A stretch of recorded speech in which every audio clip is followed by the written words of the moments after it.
Gaza में जिस Hamas का फन कुचलने का दावा इजरायली फौज ने किया था, अब वही हमास गाजा के अलग अलग हिस्सों में फन फैलाकर आईडीएफ को डसने में लगा है।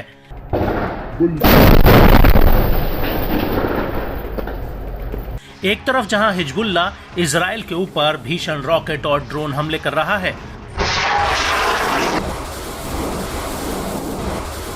वहीं दूसरी तरफ गाजा आईडीएफ के लिए मौत का जाल बन गया है। ये बात हम नहीं कह रहे, बल्कि गाजा से आने वाले ये वीडियोस इस बात की तस्दीक कर रहे हैं। जी हां, हम बात कर रहे हैं गाजा के जबालिया में आईडीएफ के ऊपर हुए अटैक की, जिसमें इजरायली सेना को अभी तक का सबसे बड़ा झटका लगा है। इससे पहले कि हम आपको बताएं कि आईडीएफ को गाजा में क्या नुकसान हुआ है, उससे पहले आपको अल कासिम ब्रिगेड का ये वीडियो दिखाते हैं। ये वीडियो गाजा के जबालिया का है, जिसमें अल कासिम ब्रिगेड का एक लड़ाका एक रॉकेट नुमा विस्फोटक पर कुछ लिखता हुआ दिखता है। इसके बाद हमास के दो लड़ाके इस विस्फोटक को बाहर रास्ते में मलबे के नीचे दबा देते हैं। वहीं दूसरी तरफ हमास का एक लड़ाका सीसीटीवी कैमरे के जरिए इस रास्ते पर नजर रखे होता है, और तभी वहां से आईडीएफ का एक मेरकावा टैंक गुजरता है, और जैसे ही ये टैंक बारूद वाली जगह पर पहुंचता है, वैसे ही हमास का लड़ाका रिमोट कंट्रोल से इस आईडी में ब्लास्ट कर देता है, जिसकी वजह से टैंक के परखच्चे उड़ जाते हैं।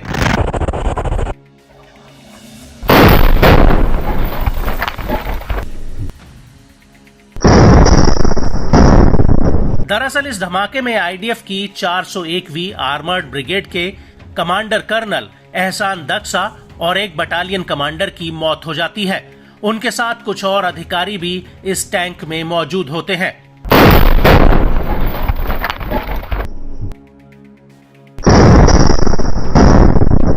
आपको बता दें कि कर्नल एहसान की उम्र 41 साल की थी और वो दलियत अल करमेल के ट्रूज कस्बे के रहने वाले थे।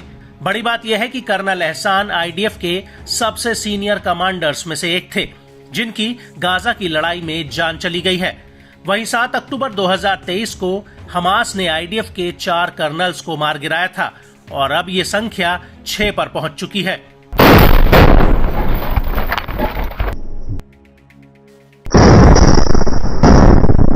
आपको बता दें कि कर्नल एहसान की मौत टैंक के भीतर नहीं, बल्कि टैंक के बाहर हुई है।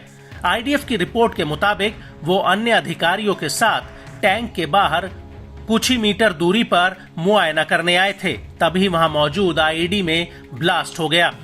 आईडीएफ के मुताबिक जहां पर यह ब्लास्ट हुआ, वहां पर बूबी ट्रैप लगा था, जिसमें कमांडर एहसान दक्सा की मौके पर ही मौत हो गई, जबकि 52वीं बटालियन के कमांडर और 2 अधिकारी गंभीर रूप से घायल हुए हैं।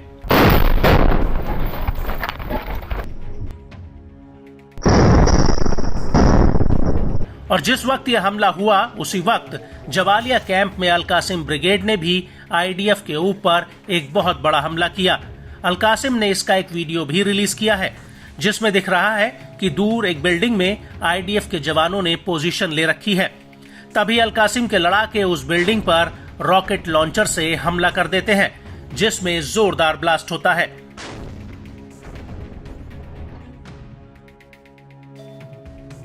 इसके बाद एक खंडर पड़ी इमारत में अल कासिम के 3 से 4 लड़ाके रॉकेट लेकर घुसते हैं, और वो उसके सामने जा रहे आईडीएफ के बुलडोजर पर ये रॉकेट फायर कर देते हैं। इसके बाद आईडीएफ के रास्ते में लगे एक बूबी ट्रैप को भी उड़ा दिया जाता है, जिसकी चपेट में आईडीएफ का एक टैंक आ जाता है।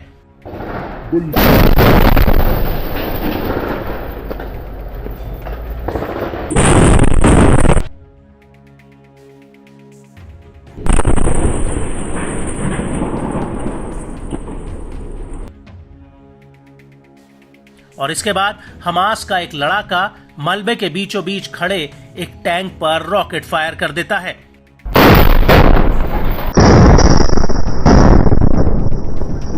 और इसके कुछ ही देर बाद एक लड़ाका मशीन गन से आईडीएफ के ऊपर ताबड़तोड़ फायरिंग करने लगता है।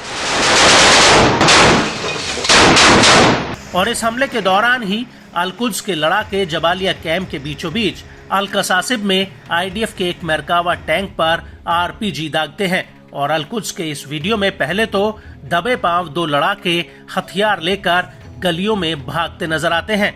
इसके बाद ये लड़ाके एक घर में छिपकर दूर खड़े आईडीएफ के 2 टैंकों पर आरपीजी दाग देते हैं, जिसमें एक बहुत बड़ा ब्लास्ट होता है।